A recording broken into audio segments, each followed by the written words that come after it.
Well, hi, my name is Catherine Bimesha, and I'm the founder and director of the Fellowship of Former Christian Zionists. And I am so excited to introduce you to former Christian Zionist, now follower of Jesus Christ, Lauren Hunter, as her book is just being published. Lauren, it's so great to have you Yes, Scott. here. Oh. It's a preview copy, so pretty exciting when it comes in the mail. Oh, Lauren, it is so good. I just have loved reading it. I weep as I read through the stories. They are heartbreaking. They are so well told. They are so encouraging. So Well, thank Lauren, you. yeah, it's a lot to celebrate.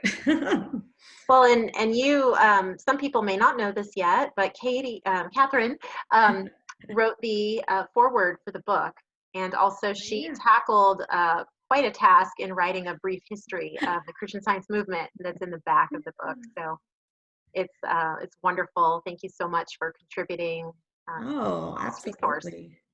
Absolutely. I mean, it's been a joy to watch this from the very, inception of the idea and to be walking together in that and praying through each step of the journey. So, Lauren, what inspired you to write this book and how did you glimpse the vision for it? That's a great question, Katie. I don't know about you, but I really love hearing people's stories. And when I started poring over books, actually, it's a part of my testimony. I had reached out to someone in Christian Way, and Linda Kramer actually called me, and we talked a whole bunch. And I ended up going to the library. I'm a library girl and a writer, obviously. I went on down to the library and I pored over the section of religious books. It turned out our library had quite a few different books. One of them was called Why We Left a Cult by Latane C. Scott. And she had captured, I think, two or three testimonies of people who had left Christian Science, who had left Latter-day Saints, the Mormons, and Jehovah's Witness in this book. And so when I was poring over this, and other books that I checked out were Kingdom of the Cults by Walter Martin, several others, and it's exciting because these are all organizations and people that I was able to reach out to with my book, my manuscript, and was able to get quotes from some of these authors that impacted me and my story. Was able to have them read this book, 20 years, 19 years later. So it's like full circle.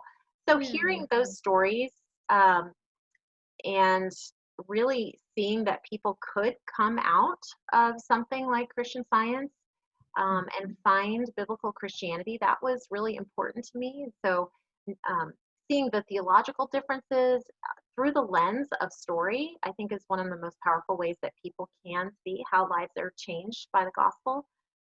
And so that really is what motivated me. And then secondly, I was praying really, Lord, how would you have me use my writing gifts for you? I had this vision of writing a book, and I'm a person that has lots of ideas, and this idea had come to me. And when I prayed about it, I really felt clear direction from God saying, this is the first book that He wanted me to start with. And so took it on faith and started slow. And then, it got faster and faster as more people came forward. I was able to work with Katie and kind of find some great interview subjects, as you'll see in the book. And so it just came from there. So really wanting to harness the power of personal story to Mm. affect people for positive change. Yeah, that's so effective, and people really resonate with stories. That's what I always find. And yeah, and you do such a beautiful job of just bringing these stories to life in a beautiful way. So yeah, Yeah. so will you tell us a little bit about your process of how Sure. how it came I, together? I made a joke the other day because I was writing an article for my author website, and it was an article about writing my first book. And my husband says, "Are you writing an article about writing?" And I said, "Yeah, that's what writers do. We're so geeked out on writing. We're actually like talking about the process." But this was definitely a unique kind of book because I really wanted to honor each person's story in a very special way. Try to not only get the details right, but to tell it through their voice and to make sure that they felt honored in the way that their story was told. So we actually met just like this, Katie, on a Zoom call. I prepared them with some questions to kind of think about and pray about their story and the different elements that they wanted to share. And then we used Zoom. I hit record, and we had typically between a 40 and 60-minute conversation where they were conversational in tone and told me their whole story, and I asked questions to get more detail. And then I used a transcription service to transcribe the audio file from Zoom, and then really dug in and tried to weave the different themes throughout their story. Each chapter does have a different theme, and so it was both rewarding and incredibly difficult to pull some themes out, and really think the Holy Spirit was working through each story because no two were the same. There were no two stories of people that I interviewed that were just an exact match, and it just shows you that each person's story is so individual and so unique in the way that God speaks to them, and we all have these common threads through each of our stories, and that, as people have been reading the advanced copies on the book launch team, I'm hearing that, oh, I resonated with this. Oh, I totally struggled with perfectionism, or I struggled with control, or these themes. They might be nuanced in different stories for different people, but they really relate to each of us. And I think everyone reading the story, either if you've had a background yourself or were raised in Christian Science or converted or had a close family member, you will start to notice very similarities between each story. Mm-hmm. Yeah. Well, you do a great job of kind of even just walking us through with your letters to the reader, and the pastor points are so effective, and just helping see some of the theological nuances in each chapter. It's just really a rich read. I just love it. It's very nourishing. So yeah.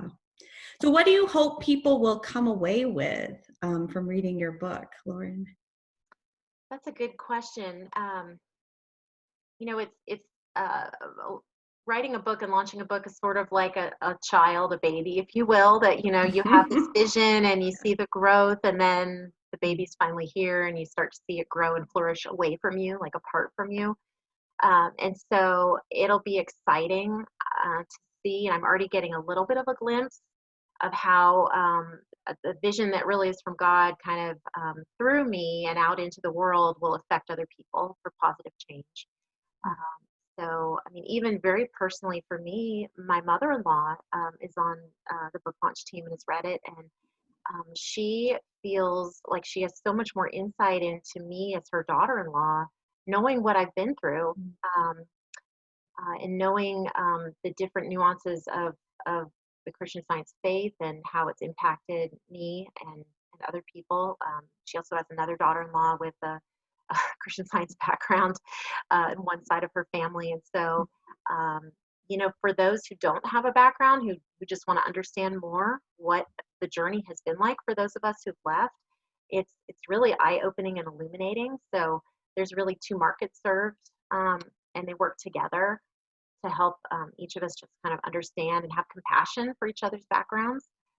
So I'm excited about that, and I really just hope that more than anything, people are able to come away with just a deeper respect for the process of what it takes to lead something of this magnitude. For most of us, myself included, we're not talking about my life only as an adult or as a child. We're talking about 4 generations. I'm the 4th generation in my family. So it's complicated to a degree that many of us never realized. I know you've talked about trauma and the Get Wise campaign that's kicked off now with the support groups and the videos with Bob Pardon and his wife. We're taking the conversation to a deeper level. Yes, it's about getting your theology correct if you've chosen a Christian path. But even aside from that, just really working through these wounds that we each have, to heal and become a whole person, and to be comfortable in our own bodies, and to be, really kind of thankful for the process. It's hard, Yeah. um, to just kind Yeah. of sit in that ugliness and still be thankful that we've been able to go through it. you know. Yeah, So no, I feel like it really is just such a wonderful resource for someone on that journey who's really wrestling through all the different parts of leaving Christian Science. And I mean, it comes up all the time. Like I think, oh, I want to send you this book. It really helps you see the differences between Christian Science and biblical Christianity, and just the remnants of the way Christian Science, the remnants of Christian Science in our hearts and our lives, and just that process, that journey out. And each story just really highlights a different part of that journey. So yeah, well, Lauren, this is just great. So where can people get this book? yeah, well, Amazon is the go-to place. You Okay. can just go to Amazon.com and type in Leaving Christian Science, and it'll come right up. The launch date for the paperback and the ebook is available for pre-order, but both will be available for purchase, including the paperback. We'll mail out to you September 28th. Starting that Okay. day, it'll be available. Wow. Yeah, Okay, and then great. I also write on laurenhunter.net is my author website, and I write not just on Christian Science topics, but from a faith-based standpoint, write there frequently, and I've also helped with the FFCS blog. So Yeah. thank Yeah. you for the opportunity to share about my book. I appreciate it so much, Oh, Catherine. sure. Thank you, Lauren. This is great. Oh, well, so go get Leaving Christian Science.